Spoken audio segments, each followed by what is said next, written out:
Une étoile jaune sur leur veste, Gilad Erdan et son équipe, dans un geste symbolique particulièrement chargé, dénoncent à l'Assemblée générale de l'ONU l'incapacité du Conseil de sécurité à condamner les massacres perpétrés par le Hamas. Certains États membres n'ont rien appris au cours des 80 dernières années. Certains d'entre vous ont oublié pourquoi cet organisme a été créé. Je vous rappellerai donc à partir de ce jour, chaque fois que vous me regarderez, vous vous souviendrez de ce que signifie rester silencieux face au mal. Tout comme mes grands-parents et les grands-parents de millions de juifs, désormais mon équipe et moi porterons l'étoile jaune.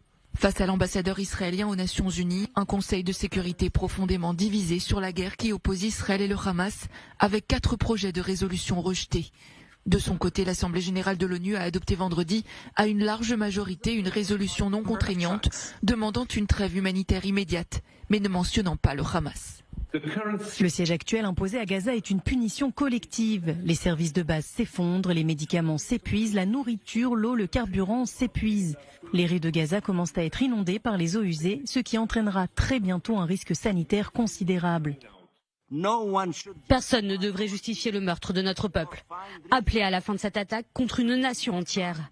Arrêter les massacres en Cisjordanie perpétrés par les colons et les forces d'occupation ainsi que les déplacements forcés qui y sont en cours.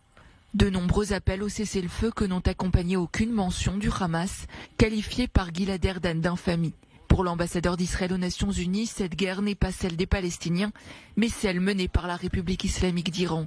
À sa tête, le guide suprême Ali Khamenei, comparé par Gilad Erdan à Adolf Hitler. Aujourd'hui, le monde assiste à l'épanouissement de l'islamisme chiite. Pourtant, tout comme la montée du nazisme, le monde est silencieux. Un silence assourdissant. Cette réunion porte uniquement sur la situation au Moyen-Orient et sur la menace iranienne. Cela n'a rien à voir avec les Palestiniens. Gilad Erdan a à nouveau jeté l'opprobre sur Antonio Guterres, l'accusant de trouver au massacre du Hamas des circonstances atténuantes. Pour l'ambassadeur israélien, l'ONU n'est pas à la hauteur de sa responsabilité face à l'explosion de l'antisémitisme.